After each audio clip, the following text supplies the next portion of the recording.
नमस्कार विद्यार्थी मित्रांनो, मी डॉक्टर सरोज कोकणे फ्रॉम कोल्हापूर।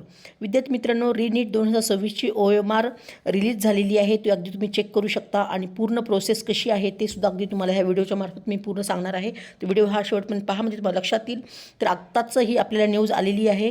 तर OMRची जी आन्सर की आहे ती अगदी प्रकाशित करण्यात आलेली आहे। त्याबद्दल अगदी सविस्तर NTA त्या ठिकाणी नोंदणीमध्ये आपल्याला दिलेलंच आहे। तुम्ही स्क्रीनवरती पाहू शकता। त्याच्यामध्ये कशा प्रकारे आहे तर नोंदणी करण्यासाठी किंवा ॲक्सेप्ट आपल्याला करण्यासाठी आपल्याला काय करावं लागणार आहे। तर ज्याही विद्यार्थ्यांना आपल्याला जर डाऊट असेल तर आपल्याला त्या ठिकाणी एक क्वेश्चनसाठी आपल्याला 200 रुपये असं ही फी तिथे भरून आपल्याला तिथे NTA आपल्याला OMR आन्सर कीला चॅलेंज करावं लागणार आहे। त्यासाठी फी 200 रुपये आहे आणि त्यासाठी आज रिलीज झालेली म्हणजे 13 जुलैला ही आत्ता ही न्यूज आलेली आहे। ती 15 जुलैपर्यंत राहणार आहे, सकाळी 11 वाजेपर्यंत आहे। तर तुम्हाला अगदी 2 दिवस दिलेले आहेत, 14 आणि 15। तर तुम्ही अगदी चॅलेंज करू शकता, पण ते चॅलेंज करण्यासाठी तुम्हाला एका क्वेश्चनसाठी 200 रुपये असं हे तुम्हाला तिथे फी पे करावं लागणार आहे। आणि त्याचबरोबर महत्त्वाच्या सूचना काय असणार आहेत तेही सांगणार आहे। तर उमेदवारांनी अधिकृत संकेतस्थळावर जाऊन अगदी OMR उत्तरपत्रिका व नोंदवलेली उत्तरे तपासावी लागणार आहेत, असंही तिथं महत्त्वाची सूचना देण्यात आलेली आहे। आणि त्यानंतर लॉग इन करण्यासाठी त्यांनी ॲप्लिकेशन नंबर आणि पासवर्ड वापरावे असंही त्यांनी तिथे सांगण्यात आलेलं आहे।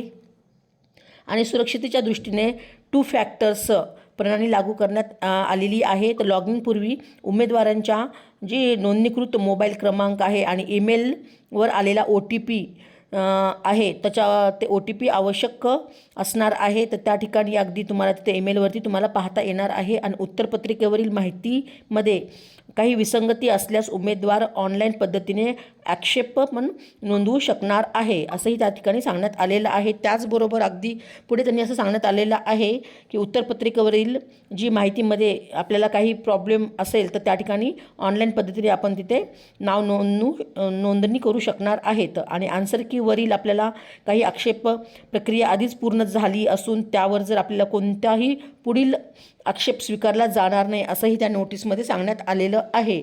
आणि जे काही पेमेंट आहे ते नेट बँकिंग किंवा क्रेडिट कार्ड किंवा डेबिट कार्डने तुम्हाला करता येईल असंही त्याच्या न्यूजमध्ये सांगण्यात आलेलं आहे। आणि त्या ठिकाणी पुढे त्यांनी कुठलेही शुल्क भरण्याशिवाय कोणताही आक्षेप स्वीकारला जाणार नाही असंही तिथे सांगण्यात आलेलं आहे। तर इतर कोणत्याही माध्यमातून पाठवलेले आक्षेप स्वीकारले जाणार नाहीत असंही त्या न्यूजमध्ये सांगण्यात आलेलं आहे। तर अगदी त्यांनी अधिक माहितीसाठी सुद्धा त्यांनी NTAचे अधिक संकेतस्थळ किंवा नीट अधिक संकेतस्थळावरती तुम्ही सुद्धा अगदी तिथे तुम्ही भेट देऊ शकता। आणि OMR आक्षेप नोंदवण्यासाठी तिथे प्रक्रियासुद्धा आहे। तर त्या ठिकाणी सुद्धा आपल्याला जो काही ॲप्लिकेशन नंबर आणि पासवर्ड वापरून लॉग इन करायचं आहे, NTAद्वारे 2 फॅक्टर्स पूर्ण करायचे आहेत। OMR उत्तरपत्रिका आणि नोंदवलेली उत्तरे तपासायची आहेत। तर चुकीची नोंद आढळल्यास तिथं संबंधित प्रश्नांसाठी ऑनलाईन आक्षेपसुद्धा नोंदवावं लागणार आहे। तर प्रत्येक प्रश्नाला 200 रुपये भरून पूर्णपणे प्रक्रिया ही करायची आहे। आणि त्याची अंतिम डेटसुद्धा अगदी त्यांनी तिथे 15 जुलै सकाळी 11 वाजेपर्यंत त्यांनी तिथे डेट दिलेली आहे। तर विद्यार्थी मित्रांनो, हे सगळे काही नियम्स NTAने आत्ताच ही नोटीस पाठवलेली आहे आणि सगळे काही नियम्स आहेत ते तरी तिथं सांगण्यात आलेले आहे। तर हे आत्ताच 13 जुलैला आत्ता उशिरा 8 वाजता ही नोटीस आलेली आहे। तर ज्याही विद्यार्थ्यांना अगदी OMRला आपल्याला चॅलेंज करायचं असेल त्या विद्यार्थ्यांनी तुम्ही नक्की चॅलेंज करू शकता। आणि त्याची डेट ही 15 जुलैला सकाळी 11 वाजेपर्यंत असणार आहे, ही गोष्ट लक्षात घ्या।